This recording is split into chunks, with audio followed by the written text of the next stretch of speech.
The profile basically gives you a color-coded score of how your team is doing. So the red is sort of the danger zone, the yellow is the middle, and green is good. However, I have seen teams with a lot of green who still have opportunity for growth and improvement, right?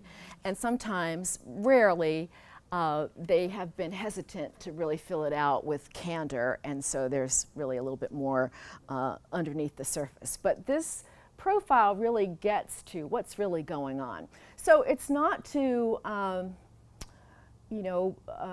beat people up or make them feel badly, but just you can't get to where you want to go if you don't know where you are, right? I mean, that's just a simple principle that we all know is true. So you see how the team scores on each of these 5 behaviors, and then it breaks it down into more granularity. So there are 4 questions for each of the 5 behaviors, and you see how they average for specific behaviors.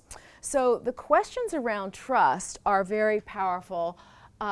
Do people acknowledge weaknesses to one another? I don't know about you, but I worked on a lot of teams where there was a fair amount of, what should we say, positioning or posturing perhaps, where people weren't really being clear about when they needed help, to your point.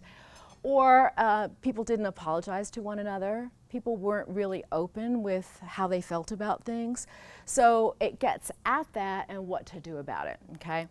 So, you really get a lot more clarity into how the team sees itself and what exactly they see as the issue. And it's very enlightening many times. You as the team leader, if you're the team leader, might have a completely different perspective. So it's great to get this more or less objective data back, right? And then everyone can talk about it. And as sometimes we say, the elephant in the room now is visible, right? We're talking about the elephant rather than just hiding that big old animal, that beast, right?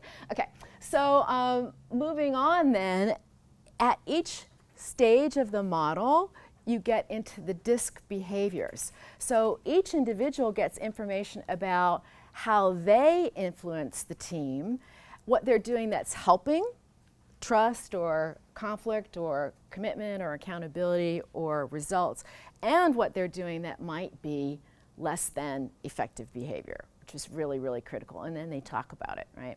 So I'll show you some more specific examples in just a moment. But you also get the overall DISC map. And for those of you who aren't familiar with DISC, there's more information on page 10 about, at a high level, what motivates each particular style and what their fears are and how they would be more effective. And of course, there's a lot more to DISC than you just get in here, but you get an overview of the process. There's a video and there's some tools after the fact that people will really understand how their particular style is influencing the team dynamics, okay?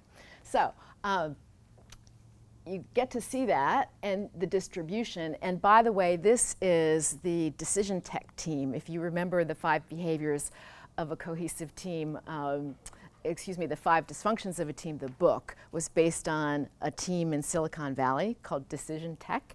And so that's what this is based on, okay?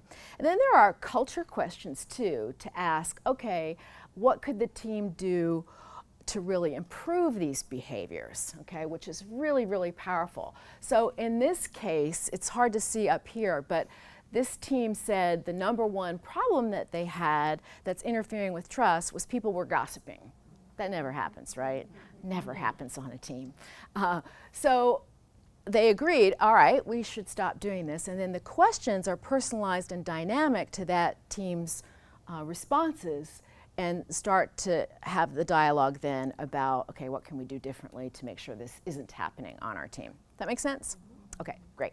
So again, here's the more granular details. I mentioned gossiping. There were some other things too, admitting mistakes, letting go of grudges, etc. Okay, and when we get into conflict, we'll see the different healthy and unhealthy conflict behaviors that people engage in. But basically, if you don't have trust, then you don't have that healthy, productive conflict. Why? Why would you say? Trust is the foundation of Very good. And why? What is it about a lack of trust that would have you not speak up? You don't want to be vulnerable. You don't want to put yourself out there. Yeah, because what could happen? Well, Ostracized, judged, I just think fired. Yeah, yeah. Who said that, Russ? Yes. We used to call those career limiting moves, right?